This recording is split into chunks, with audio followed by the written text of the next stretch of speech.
बारिश की एक ठंडी रात में एक गरीब दादी अपनी टूटी झोपड़ी में अकेली बैठी थी। उसकी आंखों में भूख और निराशा की झलक थी। आधी रात तक बारिश की बूंदें उसके कमजोर घर की छत पर गिरती रहीं, जिससे उसके मन में एक अजीब सी उदासी छाई रही। लेकिन तभी खिड़की पर हल्की खड़खड़ाहट हुई। दादी ने देखा, एक छोटी सी कांपती हुई गिलहरी खिड़की पर आकर बैठ गई। उसकी आंखों में एक अलग सी चमक थी, जैसे वह दादी के मन की स्थिति को समझती हो।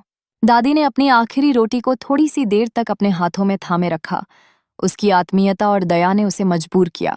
बिना किसी सोच विचार के उसने रोटी को गिलहरी को दे दिया। गिलहरी ने उसे खा लिया और अचानक उसके शरीर से सुनहरी रोशनी निकलने लगी। दादी की आंखों में आश्चर्य और विश्वास का मेल नजर आया, और फिर गिलहरी चमत्कारिक रूप से गायब हो गई। अगली सुबह जब सूरज की पहली किरणें आसमान में उगना शुरू हुईं, दादी अपने छोटे से झोपड़ी से बाहर निकली। उसकी आंखों के सामने एक अद्भुत दृश्य था।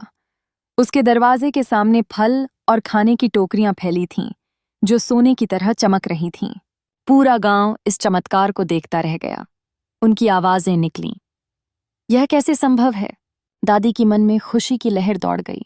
उसकी भूख और उदासी एक पल में दूर हो गई।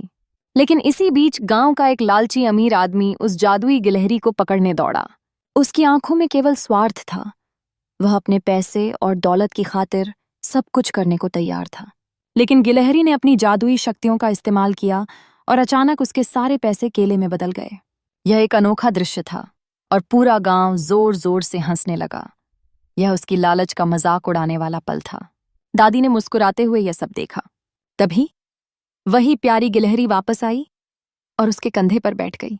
सूरज की रोशनी आसमान में चमकने लगी, जैसे दुनिया में एक नया सबेरा हुआ हो। दादी का दिल खुशी से भर आया। इस जादुई गिलहरी ने उसकी जिंदगी में न केवल भोजन दिया था, बल्कि उसे खुशी, प्यार और आभार का एहसास भी कराया। मज़ेदार स्टोरी के लिए चैनल को लाइक और सब्सक्राइब करना ना भूलें, और नई नई स्टोरी हमारी आते रहेंगे। तो कमेंट पे लिखिएगा आपको कौन सी स्टोरी सुनना चाहते हैं।